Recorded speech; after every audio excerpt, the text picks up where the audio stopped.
Breaking today, another round of test votes to end the government shutdown failing on the Senate floor. No surprise there, as the top Senate Democrat Chuck Schumer suggests his party is exactly where it wants to be. Punchbowl News reporting today, we interviewed Senate Minority Leader Chuck Schumer on Wednesday in his Capitol office, where the New York Democrat was as bullish as he's ever been about his shutdown strategy. Quote, "Every day gets better for us," Schumer asserted. A sentiment Schumer echoed today on the Senate floor. Listen here. Each day, our case to fix health care and end the shutdown gets better and better, stronger and stronger. House Majority Leader Steve Scalise took some time to be with us this afternoon. Mr. Leader, thank you very much for joining us. What Schumer said there about every day things get better for us, does that leave any doubt as to whether this is about policy or politics? Well, John, what it shows you is that Chuck Schumer doesn't care about the pain he's inflicting on American people, because millions of families are struggling from this shutdown. You know, military men and women that are not getting paid. At least 1 in 3 service members, military service members, live paycheck to paycheck. And Chuck Schumer is bragging that it's getting better for Chuck Schumer. Well, it's surely not getting better for those service members who are living paycheck to paycheck. So what kind of measuring stick do you have, John, when you measure your success by somebody else's pain and suffering? And that's what Chuck Schumer is inflicting on the American people, and it's got to end. So the eye of this hurricane on Capitol Hill all swirls around these Obamacare enhanced tax credits and whether or not they will be extended. There is a bipartisan bill was sponsored by a Republican to extend them by 1 year. Do you support that bill? Well, let's keep in mind the whole reason that those insurance company subsidies, and remember, they're bailouts to insurance companies we're talking about, they were set to expire by Democrats. Ask Chuck Schumer if they're so important to him. Why is it that he is the one who set them up to sunset, to expire? And ultimately, if you look at Obamacare as a whole, it's not working. Premiums are going up dramatically for families, over 20% in most years, each year, one after the other. So families are paying more, and that's after heavy subsidies to insurance companies. So bailing out insurance companies to try to bail out Obamacare is not the answer.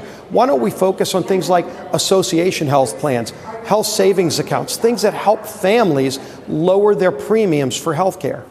So do I take it then that you're a no on that 1 year extension bill? You can mark me down as a no on that. But ultimately, let's get to a separate conversation about how to lower health care premiums once we get the lights back on, once Chuck Schumer ends this charade of a government shutdown. Might be working good for Chuck Schumer, but it's hurting millions of families. Let's have that different debate on a lot of things. It's not just health care, all the priorities of government funding, but you can't do that while you're in the middle of a shutdown.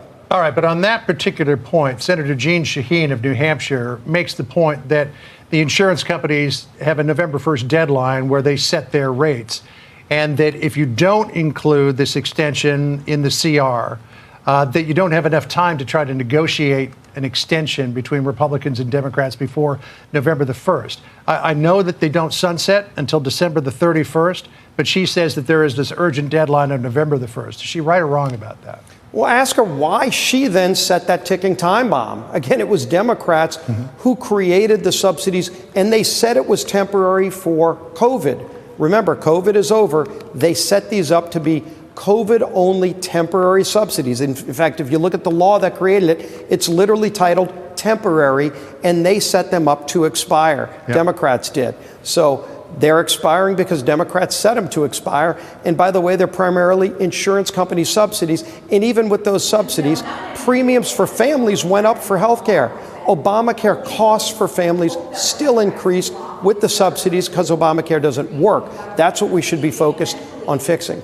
So the president has indicated a couple of times, and he did it again today at the cabinet meeting, that if the shutdown continues much longer, he's going to implement a program to fundamentally restructure the federal government, which will mean a lot of cuts. Here's what the president said in the cabinet room today.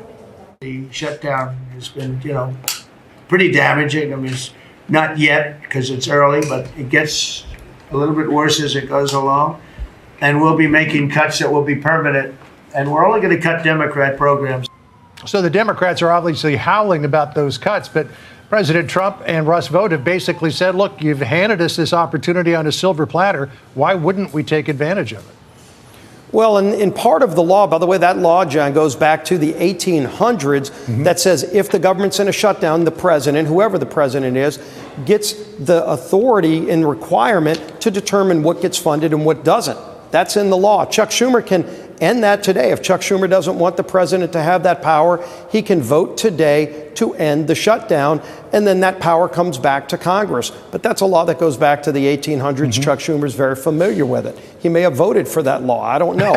But at the end of the day, we can end all of this by just having Chuck Schumer and a few of his colleagues, just 5 of them, John, can vote to end this charade right now and get back to a negotiation on our bigger differences. Between you and Congressman Lawler, Schumer's taking it on the chin today. Mr. Leader, thanks for joining us. Well, he thinks he's having a good day, but most Americans would disagree. Yep. All right. Got you on that front. Thank you for joining us, sir. Appreciate the time. Thank you. All right, Jillian.